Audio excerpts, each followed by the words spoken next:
नमस्कार. आज 20 मार्च 2026.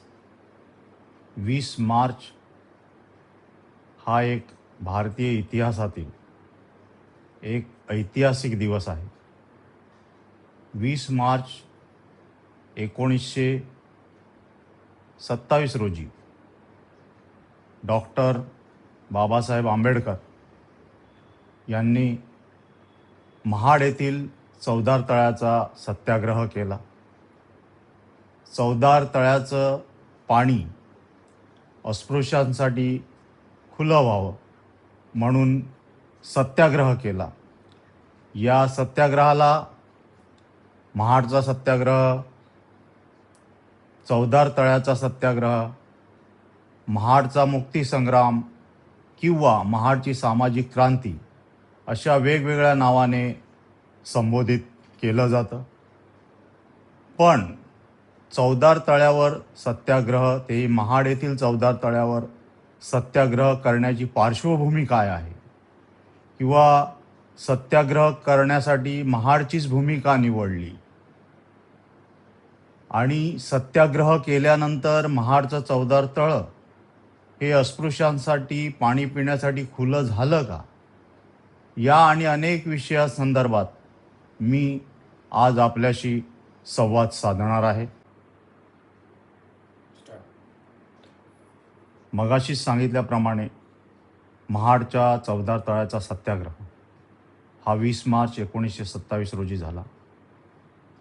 आज या घटनेला 99 वर्ष झाली आहेत आणि आपण या घटनेच्या शताब्दी वर्षात पदार्पण करत आहोत.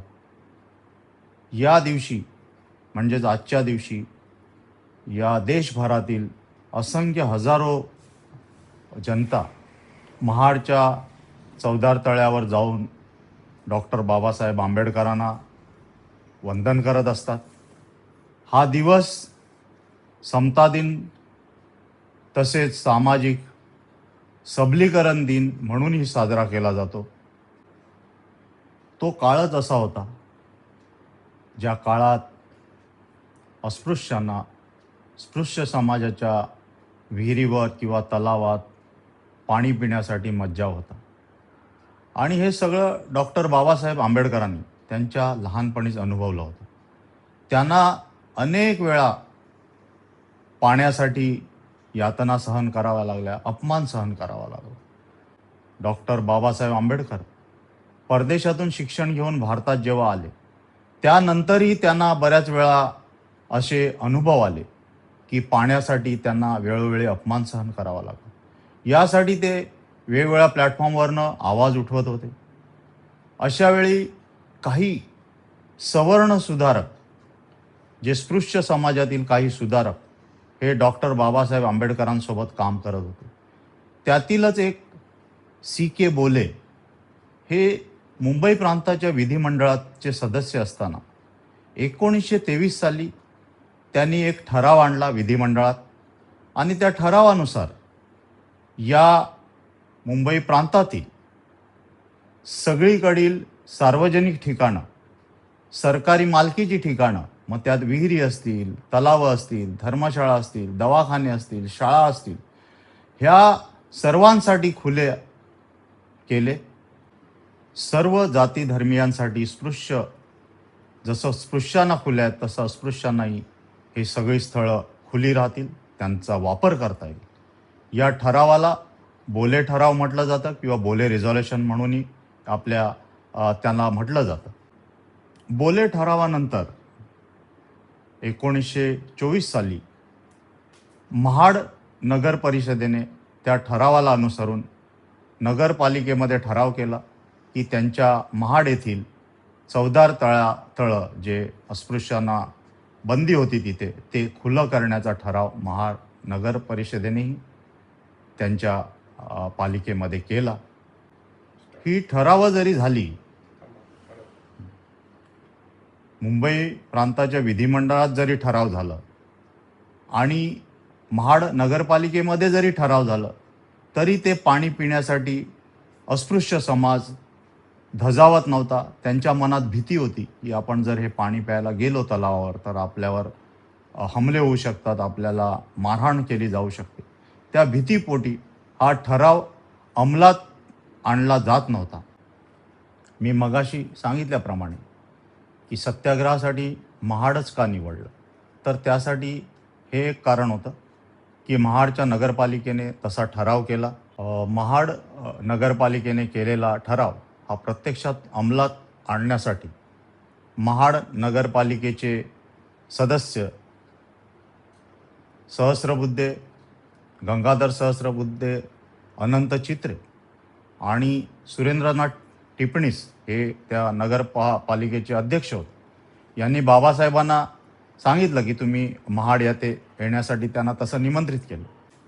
महाड नगरपालिकेच्या ठरावाच्या अनुषंगाने डॉक्टर बाबासाहेब आंबेडकर यांच्या अध्यक्षतेखाली 19 व 20 मार्च 1927 रोजी महाड येथे बहिष्कृत हितकारणी सभा यांचं अधिवेशन पार पाडलं आणि या सभेमध्ये वेगवेगळे ठराव घेण्यात आले आणि 20 मार्च 1927 रोजी यामध्ये असाही ठराव घेण्यात आला की आपण महाड येथे आलेलो आहोत. मुंबई प्रांताच्या विधिमंडळात केलेला ठराव व महाड नगर परिषदेने केलेला ठराव या अनुषंगाने सार्वजनिक तलाव व विहिरी या अस्पृश्यांसाठी खुल्या झाल्यामुळे महाड येथील चौदार तळ्यावर आपण जाऊन सत्याग्रह करावा असा ठराव एकमताने घेण्यात आला आणि त्याला अनुसरून त्या सभेला आलेले 4 ते 5 हजार अनुयायासह डॉक्टर बाबासाहेब आंबेडकर महाड येथील चौदार तळ्यावर मिरवणुकीने गेले. स्वतः आधी त्या तलावाचं पाणी प्राशन केलं व त्यांच्यासोबत आलेल्या हजारो लोकांनी त्या तलावाचं पाणी प्राशन करून आपापल्या सभेच्या ठिकाणी सगळे लोक परतले. डॉक्टर बाबासाहेब आंबेडकर हे तिथल्या शासकीय रेस्ट हाऊसमध्ये गेले. अस्पृश्यांकडून चौदार तळ्याचं पाणी प्राशन केल्यानंतर तिथल्याच वीरेश्वर मंदिरातील पुजाऱ्यांनी संपूर्ण शहरात अफवा पसरवली की अस्पृश्य समाजाने महाडचं चौदार तळं बाटवलं, आता ते वीरेश्वराच्या मंदिरात येऊन मंदिर बाटवणार आहेत.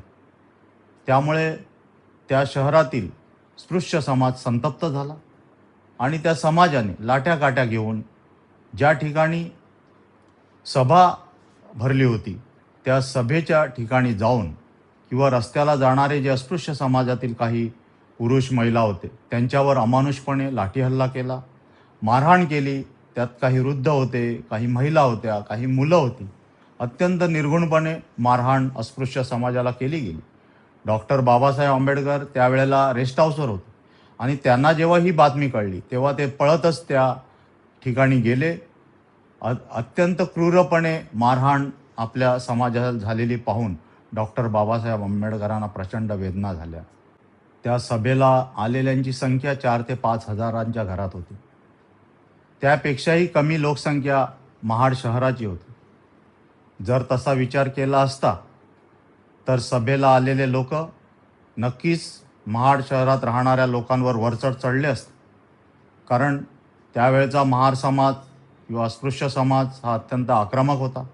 परंतु बाबासाहेबांनी आपल्या अनुयायांना शांत केलं आणि त्यांना सांगितलं की कुठलाही प्रतिहल्ला आपण करू नये, कुठलाही कायदा आपण मोडू नये आणि कायदा मोडल्याने त्याचे विपरीत परिणाम भविष्यातील आंदोलकांवर किंवा आंदोलनांवर होऊ शकतात. त्यामुळे तिथे आलेला हा अस्पृश्य समाज हा शांत झाला. परंतु त्या हमल्यामध्ये अस्पृश्य समाजातील असंख्य लोक जखमी झाले. पोलीस प्रशासन आल्यानंतर जखमींवर महाडमध्येच उपचार करण्यात आले. एका व्यक्तीला मुंबई शहरात हलवण्यात आलं कारण त्यांना जास्त मार लागलेला. काही कालांतराने त्यांचा मृत्यू झाला. हे सगळं झाल्यानंतर डॉक्टर बाबासाहेब आंबेडकरांनी स्वतः महाडमध्ये थांबून ज्या लोकांनी या अस्पृश्य समाजावर हमले केले, ज्यांनी हल्ला केला त्यांच्यावर गुन्हे दाखल करायला लावले. त्यानंतर मारहाण केलेल्या काही मारेकऱ्यांवर गुन्हा दाखल झाला, त्यांना तुरुंगवास झाला आणि काहींना 4 महिन्याच्या सजाही स्पृश्य समाजाच्या मारेकऱ्यांना झाल्या.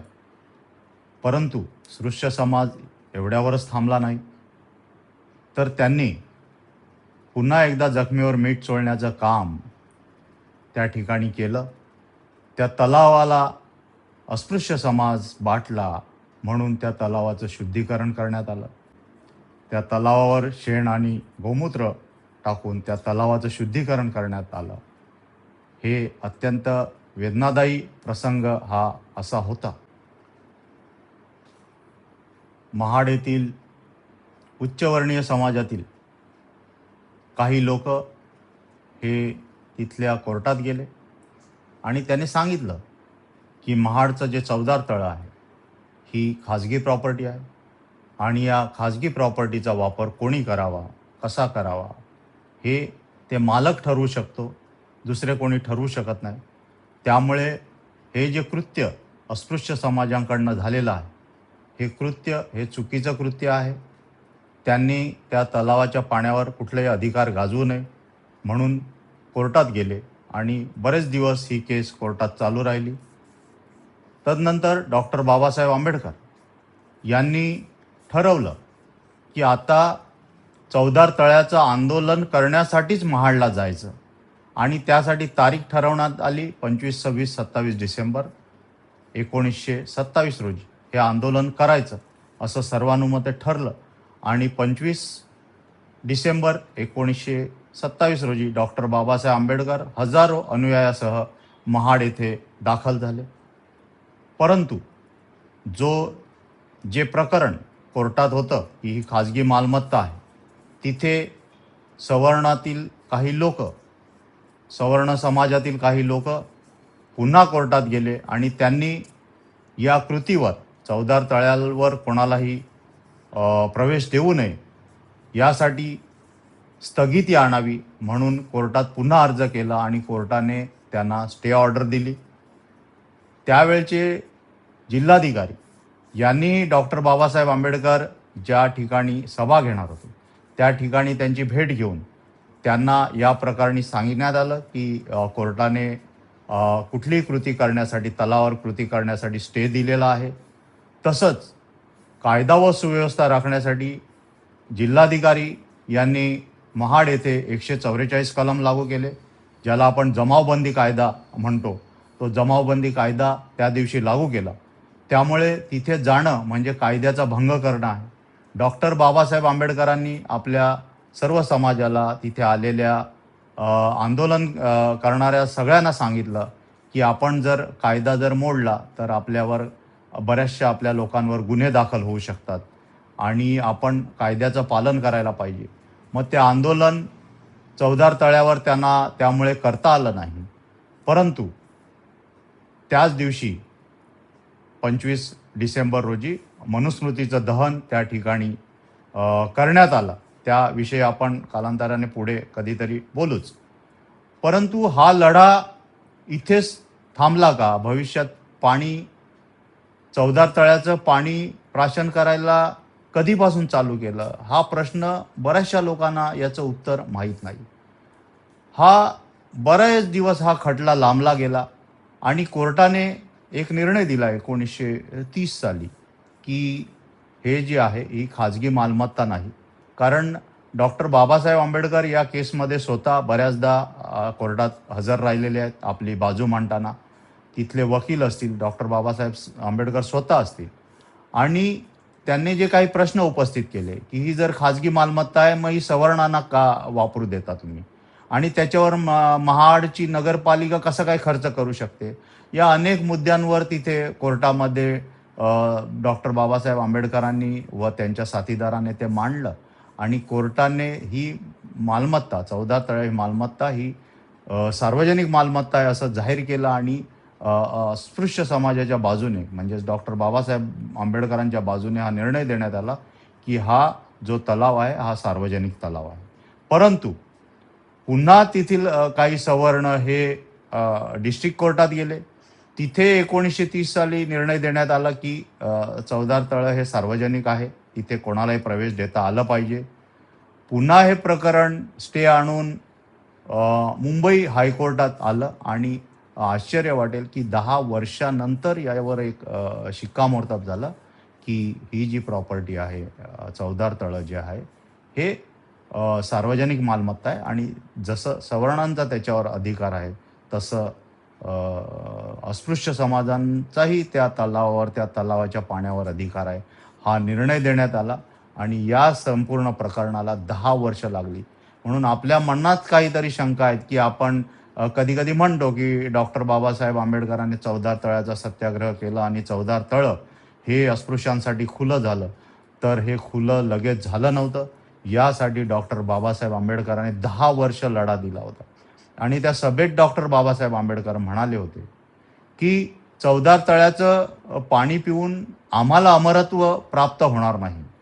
आम्ही इतके वर्षही चवदार तळ्याचं पाणी पिलो नाही म्हणून आम्ही काय मेलो नाही. परंतु जर कुत्र्या मांजरांना तिथे पाणी पिण्याचा अधिकार आहे, मग अस्पृश्य समाजाला का नको? तर आमच्या हक्कासाठी आम्ही ही लढाई करतोय, आमच्या अधिकारासाठी ही लढाई करतोय. तर अशा पद्धतीने हा चवदार तळ्याचा पूर्ण लढा हा लढला गेला.